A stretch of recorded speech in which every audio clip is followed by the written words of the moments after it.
Hallelujah. अब मैंने कहा, मैं आपसे शांत समय के बारे में बोल रहा था। मैं जानता हूँ आप सुनना चाहते हैं। ठीक है, मैं आपको बताऊँगा कि शांत समय के साथ क्या करना चाहिए। आपके पास शांत समय होना चाहिए। मैंने कहा, वह बताता है हमको अपने दिन गिनने की समझ दे। इसलिए हमें एक समय बोलना चाहिए जहां हम यहोवा के सामने चुप रह सकें। बाइबल में हर एक महान आदमी और औरत का परमेश्वर के साथ ऐसा अनुभव था। यदि आपके पास प्रभु के सामने अकेले और शांत रहने का अनुभव नहीं है तो आप बहुत कुछ हासिल नहीं करेंगे। क्या आपने सुना मुझे? आप बहुत कुछ हासिल नहीं करेंगे। अब जो मैं आपको बता रहा हूँ वो केवल सेवक के लिए नहीं है। यह कुछ ऐसा है जो आपको अपने जीवन में करना चाहिए। अगर आप रचनात्मक ज़िंदगी चाहते हैं, आपके पास यह होना चाहिए। अगर आप एक असाधारण व्यावसायिक ज़िंदगी चाहते हैं, अगर आप एक असाधारण विद्या संबंधित ज़िंदगी चाहते हैं, कुछ भी, यदि आप असाधारण बनना चाहते हैं तो आपके पास शांत समय होना चाहिए। इस शांत समय के साथ आप क्या करते हैं या मैं आपको बताना चाहता हूँ। कई सालों पहले मैं एक सुनसान जगह पर गया। मैं ऐसा करता था, ठीक है, पर अब वो एक बड़ा शहर है। अब कोई सुनसान और बंजर जगह नहीं है। आप जानते हैं मैं किसके बारे में बात कर रहा हूँ। तो यह एक है, मैं क्या करूँ। वैसे यह इतनी दिखाई देने वाली भौतिक चीज़ नहीं है जितनी ये मानसिक चीज़ है। यह इतना नहीं है जहाँ आपके भौतिक शरीर के कान हैं जितना आप अपने दिमाग से करते हैं।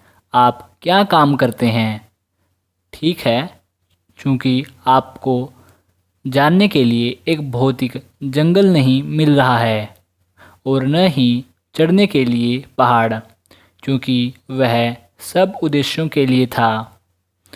न ही क्योंकि परमेश्वर जंगल में था या पहाड़ पर। यह आसपास की व्यस्त गतिविधियों से दूर रहने की तरकीब थी और आप अपने सभी व्यस्त गतिविधियों से दूर हो जाते हो। यीशु ने कहा, कोठरी में जा, ठीक है, तो आप अपना द्वार बंद करें। कुछ लोग हैं जो कुछ लोगों के साथ रहते हैं और वे दरवाज़ा बंद नहीं कर सकते क्योंकि उनके साथ उस कमरे में बाकी लोग भी रहते हैं। मैं आपको तरकीब बताऊंगा कि क्या करना है, ठीक है। अकेले होने के लिए जगह ढूंढें। जब आप अकेले होते हैं तो अपने आप को शांत कर लो पूरी तरह। जब आप ऐसे होते हो, अगर आप कुर्सी पर बैठकर हाथ से मुंह को सहारा देकर सोच रहे होते हो तो आप अकेले नहीं हो, आप व्यस्त हो। आप व्यस्त हैं, यह आपकी मदद नहीं करेगा। अगर आप कुर्सी का इस्तेमाल कर रहे हैं तो एक तरकीब है, तो लाइट को बंद कर दो और गर्दन नीचे करके शांत हो जाओ।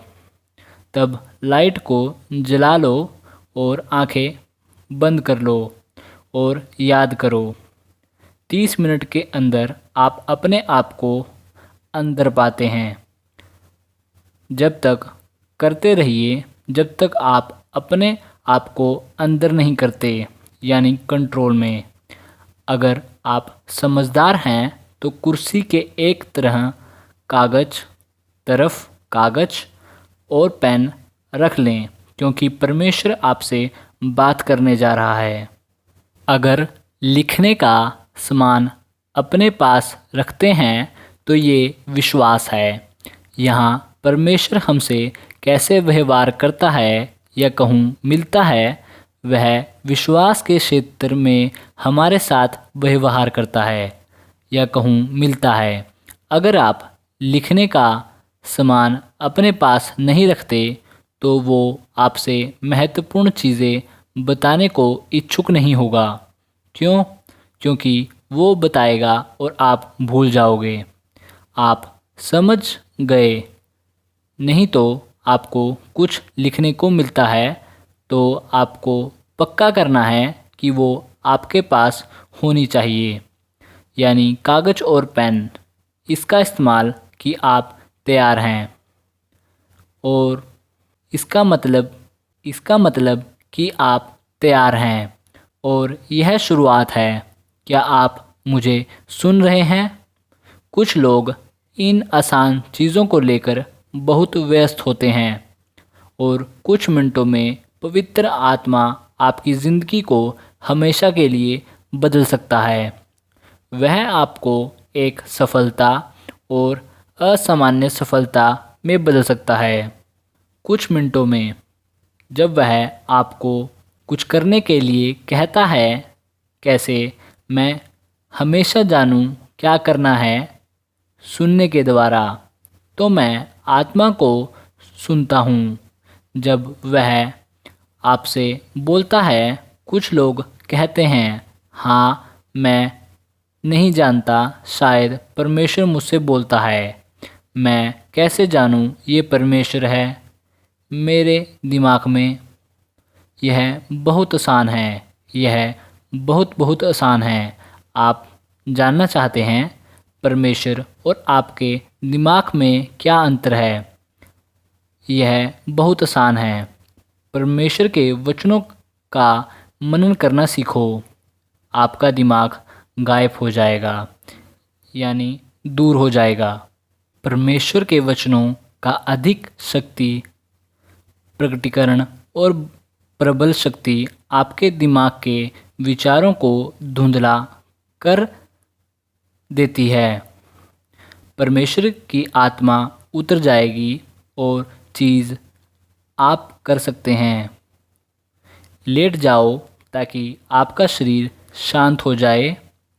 अगर आप कहते हो, अगर मैं सो गया तो सो जाओ, तो गुरु आकर कहेगा, सो तो जाओ पर कम से कम लिख तो लो।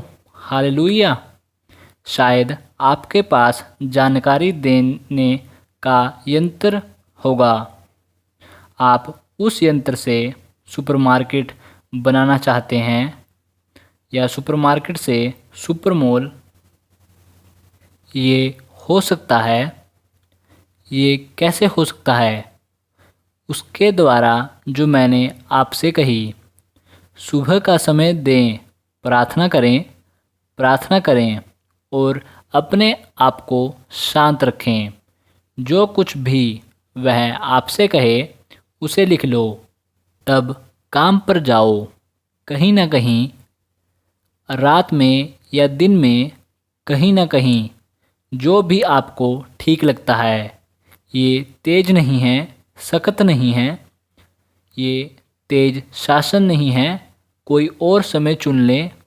मैं आत्मा के साथ अकेला हूँ। गैर भाषा में बोलना तेज और सबसे अच्छा रास्ता है अपनी आत्मा में चालू करने के लिए। जब आप गैर भाषा बोलते हैं तो आप अपनी आत्मा को चालू करते हैं। बाइबल कहती है, जो गैर भाषा बोलता है वह अपने आप को पहचानता है, उन्नति करता है।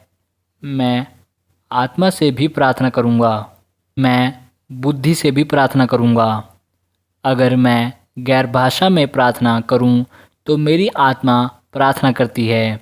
जब आप गैर भाषा बोलते हैं तो आपकी आत्मा प्रार्थना करती है। तो आप जानते हो कि ये आपकी आत्मा है। ठीक है, यही है जो बाइबल कहती है। जब आपकी आत्मा इसलिए सक्रिय होती है, आपका मन बिना किसी समझ के है और या निष्फल है। इस तरह आप गैर भाषा को बोलते हुए शांत हो सकते हैं और अपनी आत्मा को चालू कर सकते हैं। तब आप शांत हो जाते हैं। परमेश्वर की आत्मा के चलने में ज़्यादा समय नहीं लगेगा। आप ईश्वरीय बिजली की उन अद्भुत धाराओं का अनुभव करने लगते हैं। हालेलुया, धन्यवाद यीशु प्रभु। हालेलुया। ये बुद्धि है भाई, यह बुद्धि है। मैं आपको ज़रूरत से ज़्यादा दे रहा हूँ। अगर आप ये करते हैं तो पक्का है आप उनसे आगे होंगे जो नहीं करते हैं। समय का फेर है। मैं आपको उसके कुछ फ़ायदे बताता हूँ। परमेश्वर की आत्मा के अलावा जो आपसे बात कर रहा है, जिसे आप आत्मा का स्थान कहते हैं। मेरा मतलब क्या है? आत्मा की शक्ति। कई बार परमेश्वर का आत्मा आपको कोई जानकारी नहीं देता, कोई ख़ास चीज़ नहीं कहता, पर यहाँ क्या होगा? आपकी आत्मा और अधिक आसानी से परमेश्वर की आत्मा से बदल जाती है। दूसरे शब्दों में, आप पवित्र आत्मा के साथ तालमेल बिठाओगे। क्या आप समझते हैं?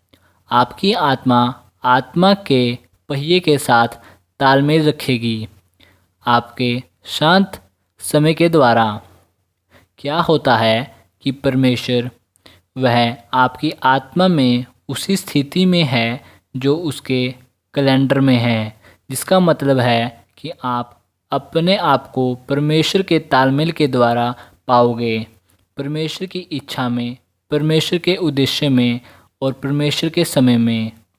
आप अपने जीवन के लिए भगवान की स्थिति में स्थित होंगे। यही हो जो सबसे पहले चाहता है। तो आप उसके कैलेंडर पर चलने लगते हो। क्या आप सुनते हो जो मैं आपके साथ साझा कर रहा हूँ? क्या आप उसका अनुसरण कर रहे हैं? क्योंकि यह उसके अलावा आपसे बात कर रहा है। यह कुछ है जो होता है जैसे ही आप लगातार आत्मा में से प्रार्थना करते हैं, जिसका मतलब है गैर भाषा में प्रार्थना करना। तब आप शांत बन जाते हैं और अकेले समय व्यतीत करते हैं। आपको कुछ भी कहने की ज़रूरत नहीं, तुम बस वहाँ रहो। एक बार आप गैर भाषा बोलते हैं और वचनों पर ध्यान देते हैं, बाइबल पर ध्यान दें और परमेश्वर से कहो और वचनों पर ध्यान करते रहो। पवित्र आत्मा अपनी सेवकाई को पूरा करेगा। याद रखें, वह वही है जिसे समर्थक कहा जाता है। ठीक है, वह आपके साथ चल रहा है। ठीक है, क्या होता है? वह बड़ा है। वह आपको अपनी गति में ले जाता है। आओ चलते हैं। जल्दी ही आप पाएंगे कि आप आत्मा के साथ एक ही समय में कदम उठा रहे हैं। तब आप परमेश्वर की सिद्ध इच्छा अपनी ज़िंदगी के लिए पाते हैं। हालेलुया। वह सबसे अच्छी जगह है। धन्यवाद यीशु।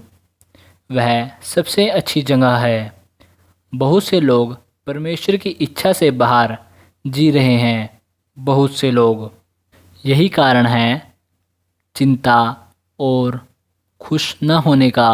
वे सोचते हैं उनके कम खुश होने का कोई और जिम्मेवार है।